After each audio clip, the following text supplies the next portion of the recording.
আমার ভিডিওটা দেখতেছো তোমাকে বলতেছি।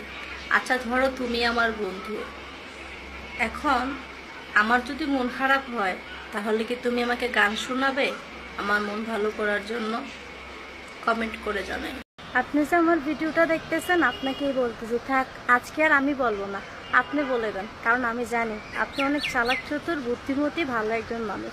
আপনি আমার মনের কথা নিশ্চয়ই বলতে পারবেন। তাড়াতাড়ি কমেন্ট করেন। তুমি যে আমার ভিডিওটা দেখতেছো তোমাকেই বলতেছি। আমি জানি তুমি একজন ভালো মানুষ, আর ভালো মানুষ কখনো মিথ্যা কথা বলে না। আচ্ছা বলো তো, আমি কি তোমার চোখে দেখতে সত্যি খুব অসুন্দর? কমেন্ট করে জানাই। তুমি কিন্তু আমার চোখে দেখতে অনেক সুন্দর।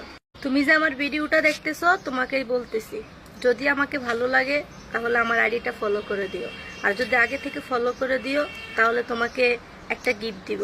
গিফট হিসেবে তুমি কি চাও কমেন্ট করে জানাই। অহংকার করো না, আমি তোমাকে ভালোবাসি বলেই তুমি আমাকে পাহাড় সমান দুঃখ দেওয়ার সুযোগ পেয়েছো। অনেক গবেষণার পর খুঁজে পেলাম বেশিরভাগ মানুষের শখের মানুষের প্রথম অক্ষর এস থাকে। ফেরা না ফেরা তোমার ইচ্ছা, মানুষ অপেক্ষা করে, আমিও করলাম। আমি তো প্রথমেই বলছিলাম ছেড়ে গেলে তুমি যাবা, আমি না। দেখছো আমার কথাটা মিলে গেছে। একটা আপু লিখছিল নারী সুন্দর হলে নাকি পুরুষের ভালোবাসাও সত্যি হয়, কিন্তু আমি দেখেছি অসম্ভব সুন্দর নারী আর মায়াবতী নারীর কাছেও পুরুষের ভালোবাসা টিকে না। শুধু ভাগ্যবতীর কাছেই পুরুষের ভালো